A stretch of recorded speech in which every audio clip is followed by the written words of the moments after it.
హైదరాబాద్ నగరంలో ఒక మధ్యతరగతి కుటుంబం. రాజేష్ ఒక ప్రైవేట్ ఎంప్లాయీ, భార్య అనిత హౌస్ వైఫ్. వారికి 2 పిల్లలు, అర్జున్ మరియు అన్విత. రాజేష్ వర్క్ ప్రెషర్ తో అప్పుడప్పుడు ఇంటికి ఆలస్యంగా వస్తుంటాడు. అనిత మాత్రం ఇంటి పనులు, పిల్లల్ని చూసుకుంటూ ఉండేది. తనకి సహాయంగా తన అమ్మ గాని అత్తగారు కాని ఉంటే బావుండు అని అనుకుంటూ ఉండేది. భార్యాభర్తలిద్దరూ పని ఒత్తిడి వలన రోజు చిన్న చిన్న విషయాలకే గొడవ పడుతూ ఉండేవారు. పిల్లలిద్దరూ ఈ దృశ్యాలు చూస్తూ మౌనంగా ఉండేవారు. వారి హృదయాల్లో బాధ పెరుగుతుంది. ఎందుకిలా ఉంటున్నారు మా అమ్మ నాన్న అనే ప్రశ్న వారిని బాధ పెడుతూ ఉండేది. రాజేష్ రోజు తన ఆఫీస్ కు వెళ్లే దారిలో పిల్లల్ని స్కూల్లో దించి వెళ్లేవాడు. స్కూల్ పూర్తయిన తర్వాత అనిత పిల్లల్ని తిరిగి ఇంటికి తీసుకొచ్చేది. ఒకరోజు స్కూల్లో పేరెంట్ టీచర్ మీటింగ్ ఉందని మెసేజ్ వస్తుంది. దానికి అనిత హాజరయ్యి తన పిల్లలు స్కూల్లో ఏ విధంగా చదువుతున్నారో తెలుసుకోవాలనుకుంది. అనిత అర్జున్ వాళ్ళ క్లాస్ టీచర్ ని కలిసి, మేడం, మా అర్జున్ క్లాస్ రూమ్ లో ఎలా ఉంటున్నాడు? శ్రద్ధగా పాఠాలు వింటున్నాడా? ఎలా చదువుతున్నాడు అని అడగగా, దానికి అర్జున్ వాళ్ళ క్లాస్ టీచర్, మేడం,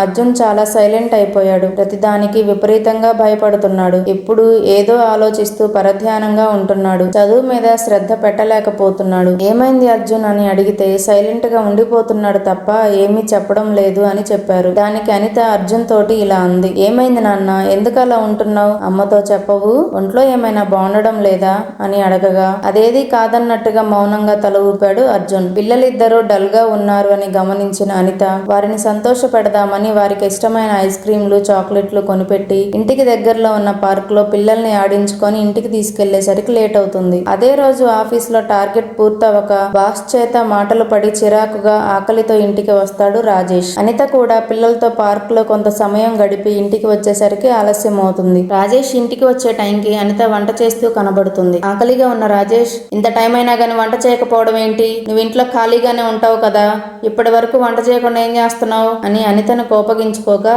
ఇంట్లో ఆడవారేమి ఖాళీగా ఉండరు రాజేష్. మీకు ఆఫీసులో ఎంత వర్క్ ఉంటుందో మాకు ఇంట్లో అంతకంటే ఎక్కువే పని ఉంటుంది. అసలు జరిగింది ఏదో వినిపించుకోవా రాజేష్ అని జరిగింది చెప్పేంతలో అనిత చెప్పేది పూర్తిగా వినిపించుకోకుండానే రాజేష్ కోపంగా స్నానం చేయడానికి బాత్రూంలోకి వెళ్ళిపోతాడు. రాజేష్ స్నానం చేసి వచ్చేసరికి అనిత పిల్లలకు రాజేష్ కు భోజనం వడ్డిస్తుంది. అనిత నిదానంగా జరిగిన విషయం రాజేష్ కి చెప్పేంతలోనే ఆఫీస్ లో తను పడే కష్టం గురించి, తన జాబ్ ఎంత కష్టంగా ఉంటుందో అనితకు వివరించే ప్రయత్నం చేశాడు. అనిత కూడా తన ఇంట్లో ఎంత కష్టపడుతుందో వివరించే ప్రయత్నం చేస్తుంది. ఇద్దరి మధ్య ఘర్షణ తారాస్థాయికి చేరుతుంది. అర్జున్, అన్వితకు భోజనం కూడా సరిగ్గా తినబుద్ధి కాదు. ఇద్దరూ భయంతో తమ బెడ్రూమ్ లోకి వెళ్లి తలుపు వేసుకుంటారు. వారి తల్లిదండ్రుల వాదన, తిట్లు వారికి నిద్ర పట్టకుండా చేస్తాయి. ఇంతలో చిన్నవాడైన అర్జున్ అన్విత తోటి, నాకు చాలా భయంగా ఉందక్క, మనం పెద్దయ్యాక ఎప్పుడు గొడవ పడకుండా ఉంటాం కదా అని అన్నాడు. ఆ చిన్న మాట గదిలో ఉన్న శూన్యంతో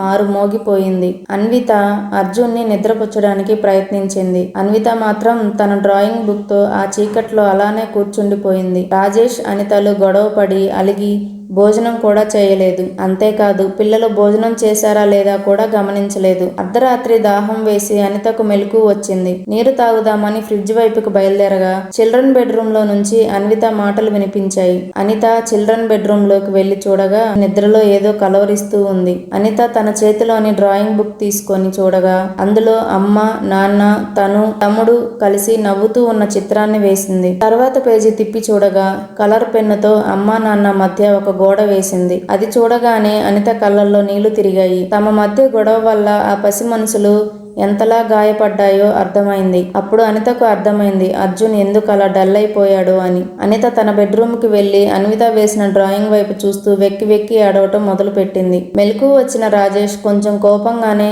ఏమైంది, అర్ధరాత్రి నిద్రపోనివ్వకుండా నీ ఏడుపేంటి అని అరిచాడు. మెల్లగా అనిత చేతిలో ఉన్న డ్రాయింగ్ బుక్ లో అన్విత వేసిన చిత్రాన్ని చూసి చలించిపోయాడు.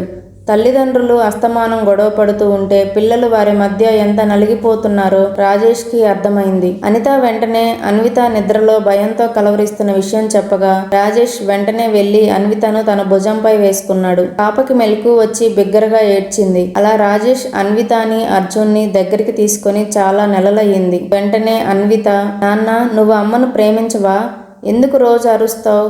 అమ్మ ఎంత బాధపడుతుందో తెలుసా? అమ్మ రోజంతా ఏదో పనిలో బిజీగానే కనబడుతుంది. ఒక్కోసారి ఆరోగ్యం సరిగా లేకపోయినా ఏదో ఒక పని చేస్తూనే ఉంటుంది. మీరిద్దరూ గొడవ పడుతున్న ప్రతిసారి నేను అర్జున్ భయంతో వణికిపోయేవాళ్ళం. అర్జున్ అయితే చివరికి నాతో మాట్లాడాలన్నా కూడా భయపడేవాడు. సరిగా చదువుకోలేకపోయేవాళ్ళం. దేని మీద శ్రద్ధ పెట్టలేకపోయేవాళ్ళం. నాన్న, మీరు మాతోటి ప్రేమగా కూడా మాట్లాడేవారు కాదు.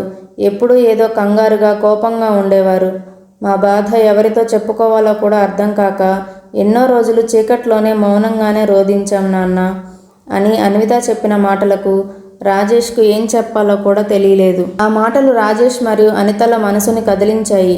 వారి గొడవల మధ్య పిల్లలు ఎలా మౌనంగా నలిగిపోయారో, ఆ పసి మనసులు ఎంత గాయపడ్డాయో అర్థమైంది. తర్వాత రోజు రాజేష్, అనిత ఇద్దరు పిల్లల ముందు కూర్చొని క్షమాపణ చెప్పారు. ఇకపై మేమెప్పుడూ గొడవ పడమని మాట ఇచ్చారు. అర్జున్, అన్వితలు ఎంతగానో సంతోషించారు.